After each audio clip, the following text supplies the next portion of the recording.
Que pretende reducir a pobreza, oscilará entre os 462 euros para un fogar unipersonal e poderá cadar ata os 1015 no caso de familias con máis de 2 fillos. Esta renta poderá solicitarse a partir do día 15 do mes que comeza mañá, do mes de xuño, a través da Seguridade Social, ben presencial ou ben de forma telemática. Tamén nos concellos, aqueles que asinen convenio coa Seguridade Social tramitarán, como decíamos, esta axuda. Falta coñecer a postura da Xunta de Galicia. O ingreso mínimo vital supera a cuantía da Risga, tal como está a Lei de Inclusión Social de Galicia son incompatibles, e o Goberno Autonómico podería incluso suprimir a Risga e aplicar o ingreso mínimo vital ou cambiar esa lei e, por lo tanto, seguir pagando a prestación autonómica, a Risga, e o Goberno de España engadiría a cantidade necesaria para chegar a ese mínimo vital. Por exemplo, pois o Risga ou a Risga para un fogar unipersoal son 403 euros, o mínimo vital para o mesmo fogar serían 462. Por lo tanto, a Seguridade Social aportaría 59 euros máis para completar esa Risga. A Rede Galega contra a Pobreza estima que son 128.000 as persoas que en Galicia terían dereito a ese mínimo vital e chama a atención que os beneficiarios da Risga non chegan a 11.000. Por lo tanto, aí hai unha cifra importante de xente desamparada económicamente. De todo isto sabe moito máis a nosa primeira convidada, ela é vogal do Colexio Oficial de Traballo Social de Galicia, e Ana Rodríguez. Ana, bo día. Hola, moi bo día. Bueno, a esta hora xa casi boa tarde, que nos trastocaron tamén o horario, antes íamos de 12 a 1 e agora de 1 a 2, e seguimos dicindo bo día. É certo que ata que se xanta normalmente en Galicia non se di boa tarde, pero bueno, que teña vostede unha boa xornada e así non nos liamos tanto. Sí. Desde o Colexio Oficial de Traballo Social de Galicia, como se contempla a implantación deste salario, desta renta mínima vital? Como ven vostedes? Pois parecenos ben. A diferencia, eu creo que a diferencia principal entre o ingreso mínimo vital e a Risga é que a Risga é unha prestación condicionada e o ingreso mínimo vital é unha prestación garantista por debaixo dunha serie de ingresos. Entón, no caso da Risga, as persoas deben de cumplir un proxecto de inserción, e no caso do ingreso mínimo vital simplemente teñen que estar nunha situación de carencia de recursos. Entón, nós pensamos que é mellor o ingreso mínimo vital porque realmente a subsistencia das persoas é algo que non se pode condicionar. Os alimentos máis básicos deberían de estar garantidos en calquer estado de benestar. Logo, por outra parte, tampouco nos gustaría que nos servicios sociais, nas traballadoras sociais, recaera o trámite deste ingreso mínimo vital. Pensamos que está moi ben xestionado a través da Seguridade Social, porque nós facemos outro tipo de traballo de integración coas persoas que acuden aos nosos servicios, e moitas veces estes trámites requiren moita burocracia e non facilitan a intervención que nós queremos realizar coas persoas.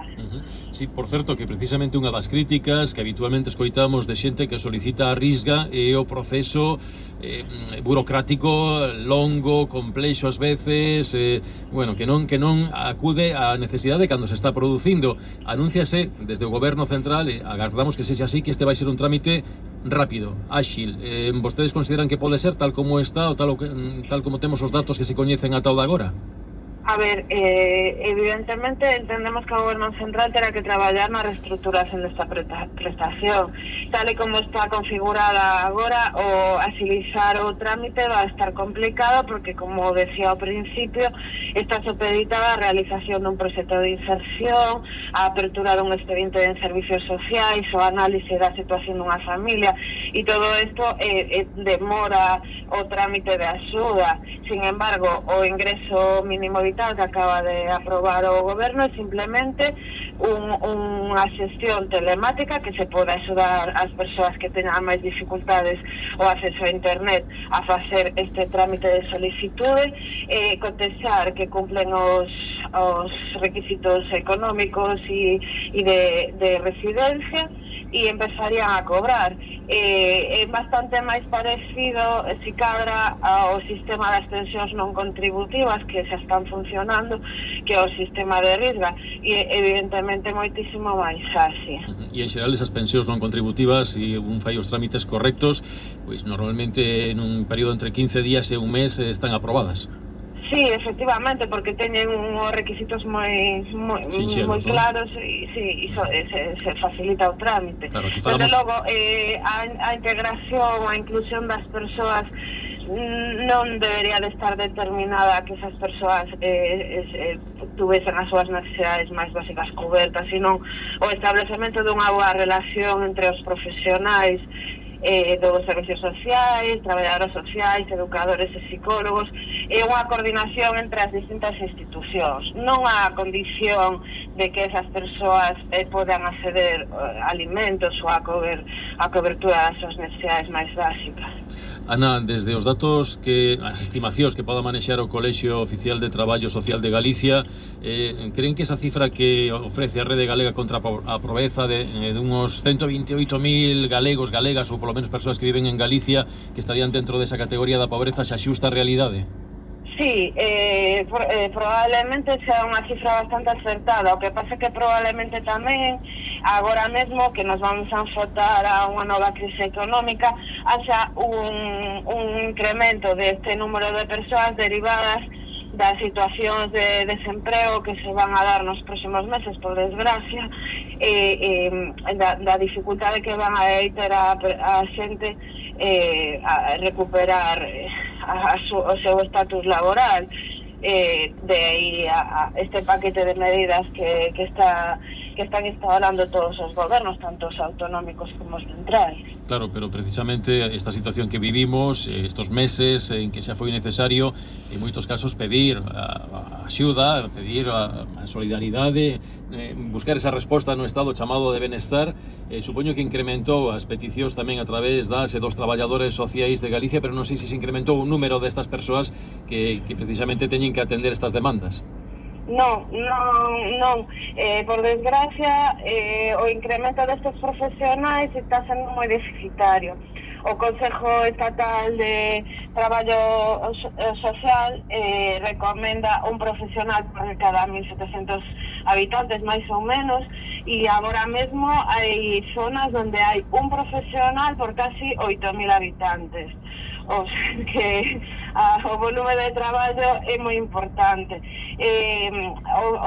Un pouco que decía eu ao principio, que o ingreso mínimo vital está ben, é un complemento que nos vai, sobre todo se vai desde a Seguridade Social, evitar certo acumulo, pero non é, el por el solo non vai suplir toda a necesidade dunha persoa. Entonces é necesario instaurar uns servicios sociais sólidos que den cobertura a estas situacións.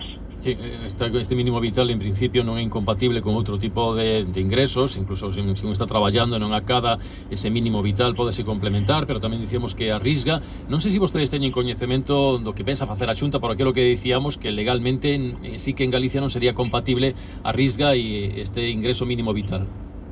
Sí, xa desde que comenzou o goberno a dar as primeiras pistas respecto ao que iba a ser o ingreso mínimo vital, xa deducimos que probablemente sería incompatible coa Risga polo que vostede explicaba ao principio, por unha simple resta, que o ingreso mínimo é superior á cuantía da Risga e polo tanto a nula. Entonces, referente a isto solicitamos unha reunión a partir da semana que ven con política social para ver como van a orientar esta situación, e podería ser que a Risga chegase a desaparecer, non o sabemos polo de agora. Sí, e outra das novidades desta mesma semana, sorpresa ademais, porque inicialmente o que se falaba era de que tanto escolas infantís como centros de día recuperarían progresivamente a súa actividade, cunha función tan importante como teñen, pero finalmente a Xunta decide que non, que ata 1 de setembro non vai ser.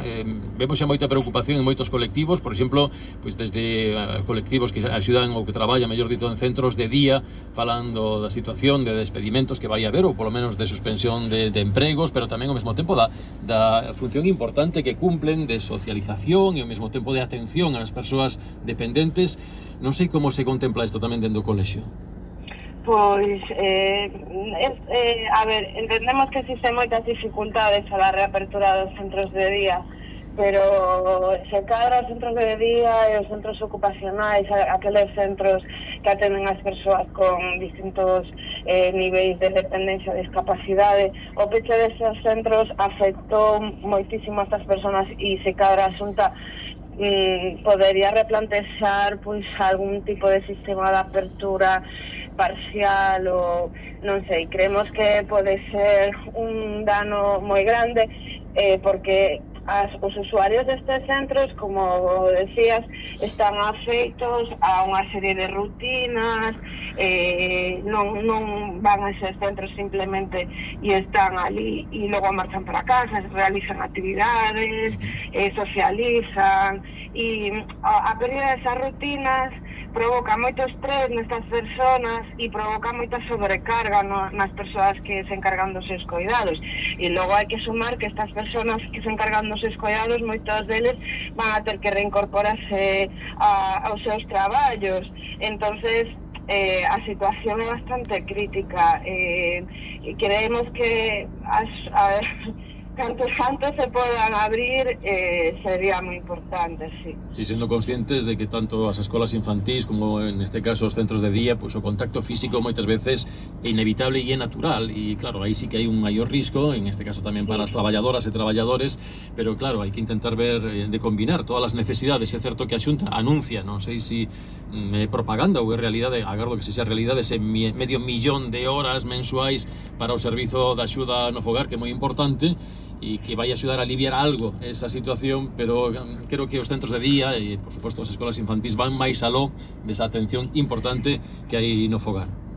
Claro, é que hai que ter en conta que a cobertura horaria dun centro de día é moi amplia. As persoas acostuman a marchar a primeira hora da mañá e volven a última hora da tarde. Xestionar esta amplitude horaria a través dun servicio de axuda no fogar resulta moi complicado. E logo, por outra parte, tamén é que estes centros de día están formados por equipos multidisciplinares, nos que hai distintos tipos de atención segundo o horario. Hai profesionais que traballan en promoción e estimulación, en prevención de dependencia. As auxiliares de axuda no fogar son profesionais cualificados, pero non son interdisciplinares. Logo, por outra parte, respecto ao servicio de axuda no fogar, me gustaría puntualizar que efectivamente a Xunta o que vai a facer é financiar unha parte das horas de servicio de fogar, pero non as vai a prestar. Entonces, a xestión destas horas que a Xunta subvenciona en parte, non na súa totalidade, lle corresponde por unha parte ás traballadoras sociais dos concellos e por outra parte as coordinadoras de servicio de axuda no fogar, que tamén son traballadoras sociais. Estes servicios xa tiñan unha serie de eivas con anterioridade da crise e estas eivas non foron correxidas, co cal se lles está cargando con un traballo extraordinario e van a ter serios problemas para cumprir. Ao principio do estado de alarma tuveron moitísimos problemas para conseguir os EPIs, agora os EPIs continúan a ser escasos, pero aún así o número de profesionais que hai para prestar estas horas é limitado e a Xunta non só tería que subvencionar, senón tamén que tería que traballar na agilidade dos protocolos e na prestación dos servicios. Hai que ter en conta que a legislación do servicio de axuda no fogar é do ano 2009. O sea que xa pasaron moitísimos anos e moitísimos cambios dende entón e necesitaría unha revisión se realmente vai ser o servicio que vai suplir o resto. Esa sobrecarga que antes dicíamos con un número moi inferior o que sería razonable para traballadoras e traballadores sociais. Ana, pois seguiremos en contacto. Moitas grazas por atendernos e bo domingo. Moitas gracias, unha aperta moi grande. Outra para ti, Ana Rodríguez, como decíamos, vogal do Colexio Oficial de Traballo Social de Galicia. Inmediatamente imos ata Meteo Galicia.